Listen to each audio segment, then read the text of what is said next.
аймак, айыл чарба, билим берүү, ишкерлик, инновациялык долбоорлор, өлкөнүн жана инсандын өнүгүүсү, жамааттык медианын эл собол программасында.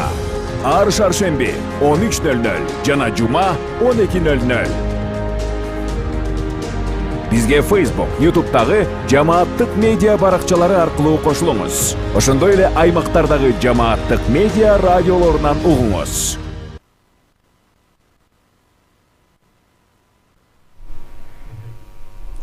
Кутман күнүңүз менен көрөрман жана угарман, жамааттык медиа студиясында Эл собол программасы өз эфирин баштайт. Эфирде мен Айгерим Кубатбекова алып баруудамын. Биз бүгүн балдарга арналган китеп куржун, деги эле балдарга арналган учурдагы кыргызча китептер жөнүндө, аларды кантип китепти окууга кызыктырсак болот, ушул суроолордун алкагында сүйлөшөбүз. Ал үчүн студияга Турар басма үйүнүн долбоорлук жетекчиси Дария Абдиметалиеваны чакырганбыз. Кутман күнүңүз менен студияга кош келдиңиз. Саламатсыздарбы. Алгач ошо сиздерде жакында эле чыккан ошо китеп куржун идеясы кантип жаралганы туурасында айтып берсеңиз. Саламатсыздарбы. Бул китеп куржундун чыкканына бир 2-3 ай болуп калды. Негизи мунун жаралуу себептери көп эле болду.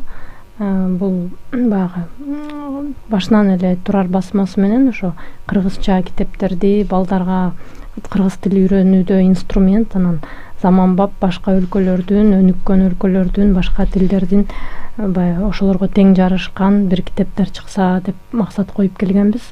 Анан биздин китептер биринчи 11 китеп жомок топтом чыкты. Андан кийин 3 жомок, 4 жомок болуп атып көбөйүп, анан буларды баягы кантип бир топтом кылып балдарга берсек деп ойлонуп жүрчүмүн. Анан өзүмдүн 4 балам бар. Анан улуусу кичинекей кезинде биз батирден батирге көп көчүп жашап калдык. Анан ошондо бир үйдө буюмдар бар, бирөөндө жок болуп жүрүп, анан мындай дубалга өзүм ушундай эле кездемеден тигип туруп чөнтөк кылып оюнчуктарын салдырып койчумун да, аргасы жакка жатпай деп. Анан ошону эстеп, анан кыргыздын супарасы бар го, билесиздер да.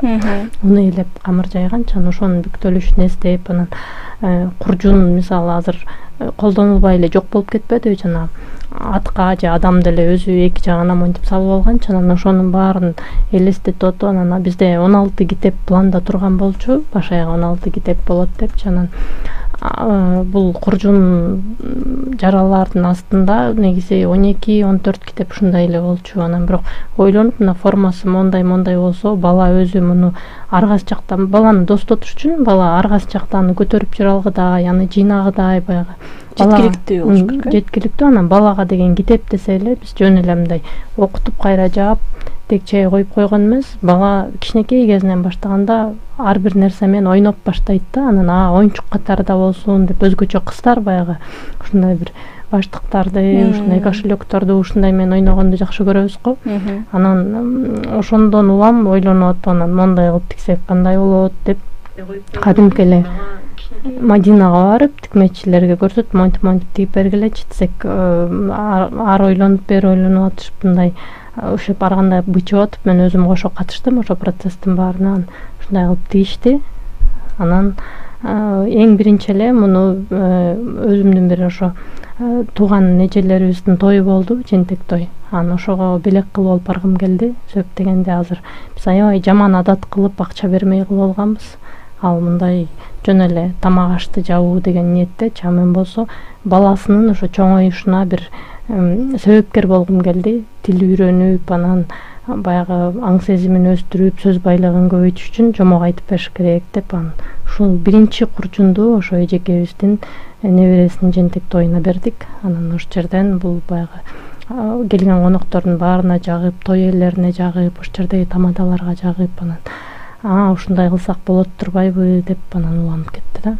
Мен дагы социалдык тармактарда биринчи жолу көргөндө ошо өзгөчө ушундай тойлордо кичинекей баласы барларга белекке бергенге аябай жакшы идея экен деп ойлогом. Демек буну практика кылып жатырсыздар да. Ошо биринчи ошондон башталды. Андан кийин биздин Турар басмасынын баракчасы бар, Турар Books, ошол жерден аябай мындай просмотр көп болуп кетти. Анан ошол жерде турган видеолордун эң ийгиликтүүсү болду деп да айтсак болот. Анан сурай башташты, элдер каяктан буйрутма берип кантип алсак болот деп кызыгып башташты. Анан бир 10-20 алып тийип көрдүк да. Азыр куржунду көрсөтүп берсеңиз болобу, кантип ачылып, кандайча жыйналып экен? Мындай биз өзүбүз да бала чакта көп эле курчактарга кийим тигип ойногонбуз да. Ошо кандай элестетип баягы бала чактагы фантазияларыбызды чоңойгондо балким аткарып көрүп атабыз. Буякта балага мисалы боо байлап чечкенди үйрөтөт, ошондой эле мына боону байлап чечкенди, мындай кнопкаларга балдар аябай кызыгат. Анан бул мына китептерибиз мындайынан салынып, ар бир жөнтүгүнөн. Дагы бир ой кеткен бул тигилип атканда, башталгыч класстарга мектептерде же болсо бала бакчаларда кыргыз тилинин бурчу кылып, жанагы саат 2-де балдарды уктатардын астында негизи жомок айтып берет деген бар го. Анан ошондо күнүгө бирден китепти алып алып, балдарга көрсөтүп окуп бере бергенге ылайыктуу кылып бир бурч болсо деп ошо. Биринчи себеп той эмес, негизи биринчиси ошо бала бакчалар болчу да. Анткени азыркы ата-энелер көбүнчө эле биз бала бакчага, мектепке түртүп коюп атпайбызбы? Тарбия, билимдин баарынчы. Ошондой анан кааласа, мисалы бала пикникке барабы, каякка барат, конокко барабы, башка жакка барабы, кайра муну бүктөп эле салып ушу боюнча көтөрүп кетип, баягы билим курчуну болуп, жүргүдөй кылып, ушинтип ойлонгонбуз да. Сиз айткан жанагы бурч кылып тагып койгондо, бул баннер дейбиз го, көп бир материалдан тигилген, мындай табигый эмес жол менен тигилген нерсени илип же ушундай доскаларды жасашат. А бул болсо мындай практичный экен, ыңгайлуу экен, анан ошо табигый, таза, жакшы көрүнөт экен да. Бул ошо табигый дегениңизден улам эстеп кеттим. Мунун кездемесин дагы атайын 100% пахтадан кездеме алганбыз. Балага жумшак, эч кандай синтетика жок бул жерде. Анан өңдөрү дагы мына бул пастельный тана деп коет го, балага ылайыктуу болгон. Ошо анан жөн эле мындай көрсөтмө бурч жөн эле карабастан колдонулганга ылайыктуу кылып жасаганбыз да. Ошо азыр бизде көп суроолор келиши мүмкүн, муну кайсыл жерден алсак болот, анан бир ушул куржун канча сом турат деген. Бул куржунду азыр биз өзүбүз активдүү деле саткан жокпуз. Анан бирок Нурбек Абдыкалыков деген байке бар, көп жылдан бери китептерди сатып жүрөт, Манастын томдорун сатат, ошо биздеги турардан чыккан. Анан ошол байке аябай кызыгып, азыр өзү көп баягы дүң кылып буйрутма берип тиктирип атат. Анан толук 15 китеп менен, негизи бул чыкканда ошо 15 китебибиз толук болуп калган, бул 16-китеп жаңы чыкты да. Ушул 15 китеби менен менин оюмча 5000 сомго сатып атса керек. Анан 12 китеп кылып, баягы немерек жеткиликтүүрөөк болсун деп 12 китеби 4200 4300 ушунун тегерегинде Инстаграмда кыргыз манас китеби деп жүрсө керек, ошол баракчасында бар да. Андан сырткары мындай бирден алгысы келгендер Турар басма үйүнө кайрылса болот да. Негизи Турар басма үйүнө деле кайрылса болот, бирок ошо активдүү, ал деле ошо чекене сатып атат да, бирден сатып атат. Демек, мындай куржунду сатып алуу жагы боюнча сүйлөштүк. Анан ушул аралыкта мындай кандай кабыл алып атышат? Кайтарым байланыштар, мындай пикирлери менен бөлүшө кетсеңиз. Негизи китеп жаатында деги элечи бизде биздин чыккан балдар үчүн китептер биз түстүү, иллюстрациялуу, сүрөттүү деп аябай ушуга басым жасайбыз. Анан мен октябрь 1 жыл болду ушу китеп долбоору менен иштегениме. Ушу 1 жылдын ичинде 15-16 китеп чыкты. Бирөөнүн дагы эч кандай критика уккан жерибиз жок. Бир дагы чын эле критика уккан жокпуз да, сонун эле дешет.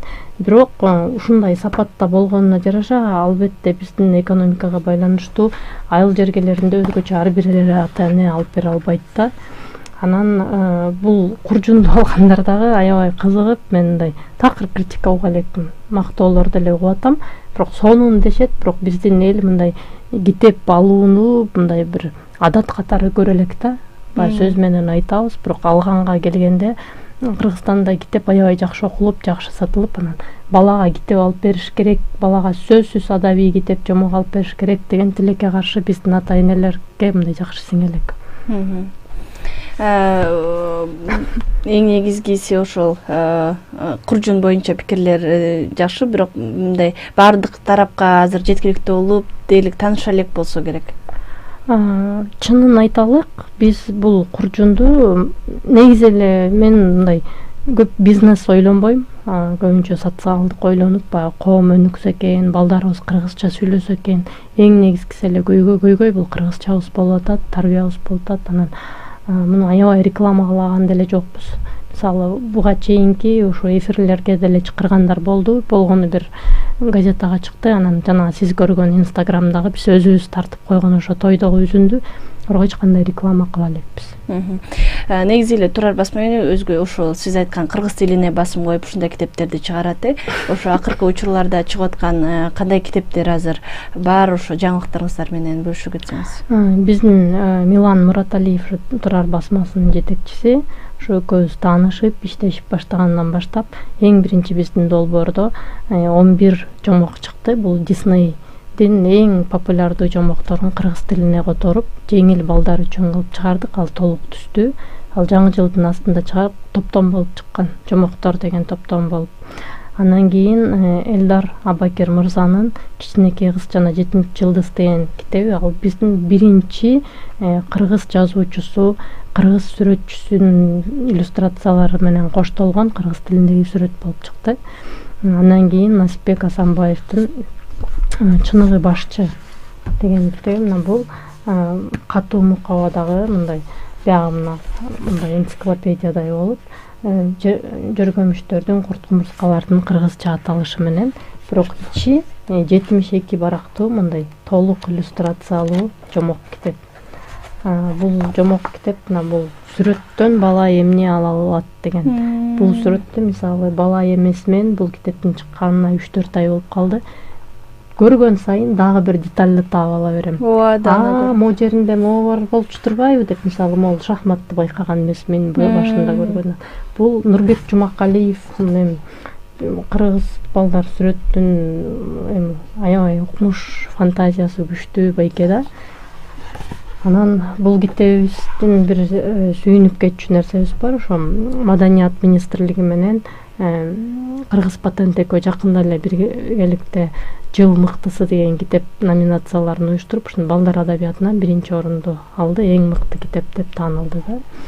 Анан ошол эле автордун, ошол эле сүрөтчүнүн Насипбек Асанбаев, Нурбек байкенин мындай бөжөктөр деген сериясын, бул баягы 3 бөжөктүн мисалы менен, бул жерде тарбия жагы дагы бар, сөз байлыгы дагы бар, үй бүлөнүн бири-бирине болгон мамилеси, достук, ошонун баарын көрсөткөн 10 сериядан турган китеп. Үчөө мурун эң биринчи USAID-тен чыккан. Андан кийин биз уланттык, бирок биздин сүрөттөр моундай сонун керемет сүрөттөр менен, бул жерде мындай байкасаңыздар, мындай кыргыздын анча мынча колориттери берилип, ушул китептин могул биз чыгарган биринчиси, эми экинчиси келатат, буюрса сүрөттөрү даяр болуп калды. Ушундай ийгиликтерибиз бар. Китептердин баарынын арасынан ушул китеп аябай мындай мыкты комментарий, мыкты мактоолорду угуп жатабыз да бул китептен. Биз жогоруда ошо сиз айтып калбадыңызбы, китеп сатып алуу маданияты көп, китеп окуу маданияты көп жок деп. Ошол эле учурда ата-энелерде көп кандай китеп тандоодо эмнеге көңүл буруш керек, кантип баламды китепке кызыктырам деген суроолор көп. Ушул боюнча ата-энелерге сунуш кеңештер менен бөлүшүп кетсеңиз. Аябай ушул сурооңуз мага аябай жакты. Ошо маданиятыбыз калыптана элек дегендин себеби бизде деген мындай, бул союз учурунан калганбы же каяктан калганын билбейм. Баланы мектепке киргенде билим берип баштайбыз, мектепке киргенде 6-7 жашынан китеп алып берип баштайбыз да. Негизи болсо башка жактан келген китептерди көрсөк деле азыр 036 деген китептер бар. Бул демек төрөлгөндөн баштап 3 жашка чейинки китеп деген да. Анан төрөлгөндөн баштап эле балага жомок айтып баштап, китеп менен тааныштырып, сүрөттөрүн көрсөтүп, сөз менен айтып берип, баягы узун жомок айтып бербесе дагы, карачы бул коён экен, бул көз айнеги экен, карасаң биякта терезеси экен деп ушинтип бала менен сөздөрдү жаттатып үйрөтүп башташ керек деп ойлойм да. Биздин ата энелер болсо ошо мектепке киргенди калганда окуганды үйрөнүш үчүн деп китеп алабыз дагы. Анан эң маанилүүсү балага бул деген азыркы замандын балдарына өзгөчө бул иллюстрация, бул мисалы мультфильмдерди көрүп отурушпайбы, кыймыл, сүрөт да. Биз болсо баягы акчасына карата эле могул китепте 10 жомок бар экен деп 10 жомогу бар, бирок сүрөтү жок болсо деле ошол жомоктун санына жараша басым жасап алып берип коебуз. Бала болсо тамгага таптакыр кызыкпайт. Анткени ал биринчиден окуганды билбейт, экинчиден албетте бул түскө, жалтырак-жултуракка бала эмес чоң киши деле кызыгып атпайбы. Бүгүнкү заман упаковканын заманы деп айтам да мен. Анан сүрөтү бар китеп алып бериш керек сөзсүз түрдө.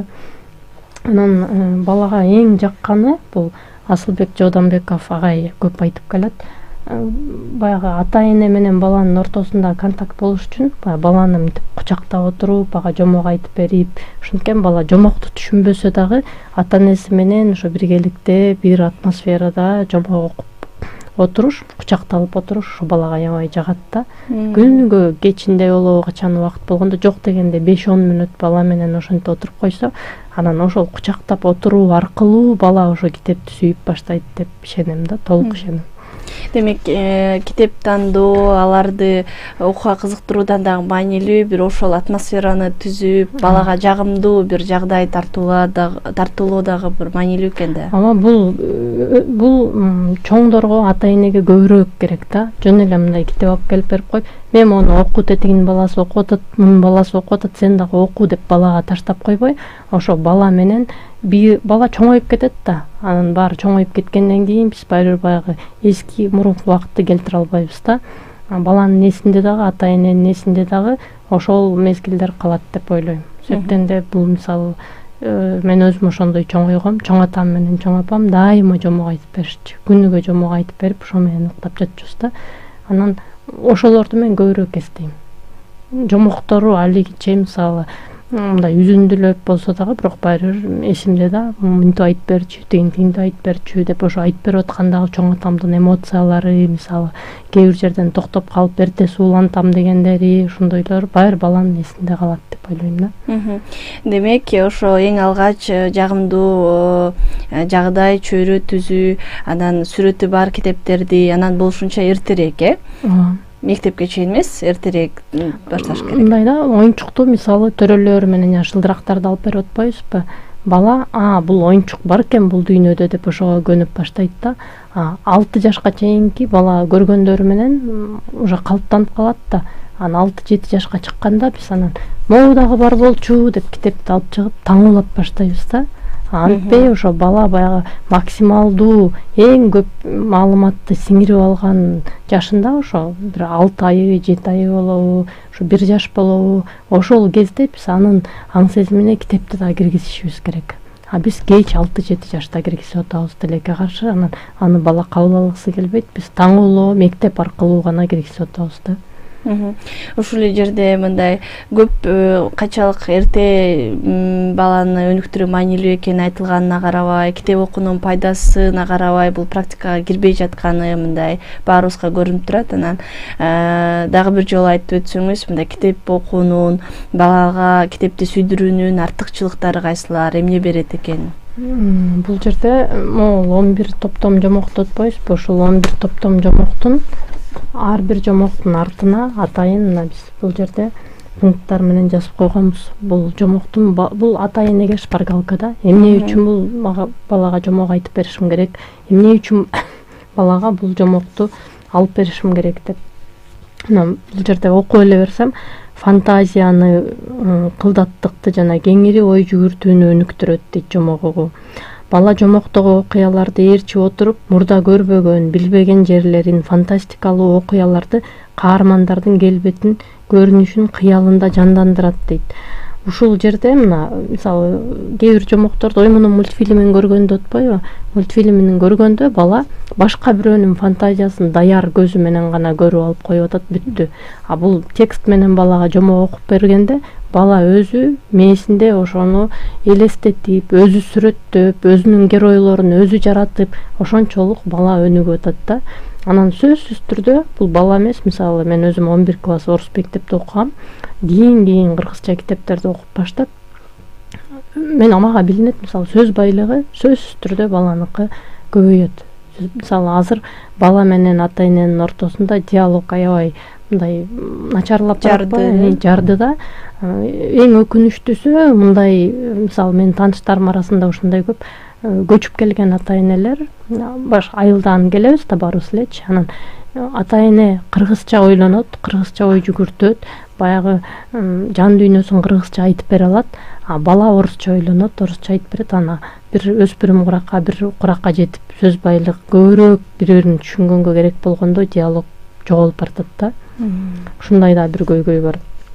Анан бул жерде мисалы ар бир жомокто оң каармандар бар, же болбосо бир терс образдар бар. Анан бала адилеттүүлүктү, чынчылдыкты, эмне туура, эмне туура эмес экенин өзү мисалы ойлонуп мультфильм көрүп атканда жөн эле көрүп отура берет да. А бул китептен бала өзү окуп калгандан кийин ар бир жерден окуп баратып, токтолуп, ойлонуп, ошону анализдеп, мунун баары абдан маанилүү да. Анан жашоодо мисалы ошол эле бул китепти биз мондай жумшак мукаба менен чыгарсак, бул катуу мукаба болсо болмок, анан тытып салат да дейт да. Мейли мисалы мен 2 жаштагы кызыма берем китептерди, ал тытса да эмне кылса да өзүнүн жакшы көргөн китебине аяр мамиле жасаганды үйрөнөт. Ошентип баягы жакшы көргөн нерсесине чоңойгондо демек жакшы көргөн адамына, жакын адамдарына дагы аяр мамиле жасаганды китеп аркылуу үйрөнөт. Бул жапондордон алынган практика экен. Алар дайыма китепти ушундай жумшак мукабада алышат экен да. Анткени ал билет экен, жакшы көргөн буюмумду мен тытып салсам, муну кайра ордуна келтире албайм деп. Адамдардын бири-бирине болгон мамиледе дагы бала кичинекей кезинен баштап ушинтип ой жүгүртүп баштайт экен да. Демек бул китепке кандай мамиле кылганы аркылуу бир башка мамилелерди да жөнгө салгууга, бир ушундай эмпатия деп айтабыз го азыр, ушуларды өнүктүргөнгө бир жол ачылат дегенди айткыңыз келип атат э? Анан ошол жомоктордо жана каармандар жөнүндө айтып кетпедикпи? Мисалы биздин билишибизче жомоктордун баары эле мындай бактылуу аяктайт да, жакшы аяктайт. Анан бул дагы балага оптимисттик маанай берет болуш керек да. Мындай баары бир бул мындай күрөшүп отуруп жашоо акыр аягы жакшы менен бүтөт деп мындай көп нерсе айтып отурсак, жомоктун пайдасынан мындай түгөнбөйт да. Демек ошол сиздер чыгарган жанагы 15 топтомдо ушул жомок китептердин баардыгы бар жана ушундай артыкчылыктары жазылган э? 11 жомок, Диснейдин жомокторунда ушундайлар жазылган. Анан кийинки биз өзүбүз чыгарып аткан бул кыргыз авторлорунун жомогунда мисалы бул жака биз анча-мынча ошо мотивациялык маалыматтарды кошобуз да. Жана айтып кетпедимби бизге мисалы балага эң жакканы жомок окуп берип жатканда кучактап отуруу депчи. Анан бул жерде рецензент деп коет го, мисалы аябай авторитеттүү популярдуу жазуучулар же ошолор мисалы көп китепке Айтматов рецензент болгон. Бул жерге биз ушундай кошконбуз. Бул жомокту окуганда балдар аябай жактырып, бул баягы чыга элек кезинде элечи черновой варианттарында анан көрүп бул сонун экен, тиги сонун экен деп сүрөттөрүн көргөндөн улам мен ойлоном, бул жомок мага жакты деп баланын оюн жазгам да. Ушундай нерселер бар. Могул 11 топтомдо ошо сиз айтып кеткен пайдасын бар жазылып турат. Негизи ошо Турар басма үйү мындан ары кандай китептерди чыгарууну пландап жатат же чыгаргысы келет, ошо алдыдагы пландарыңыздар боюнча айта кетсеңиз. Эми биздин максатыбыз ошо азырынча мультфильм тартууга албетте жете элекпиз. Анан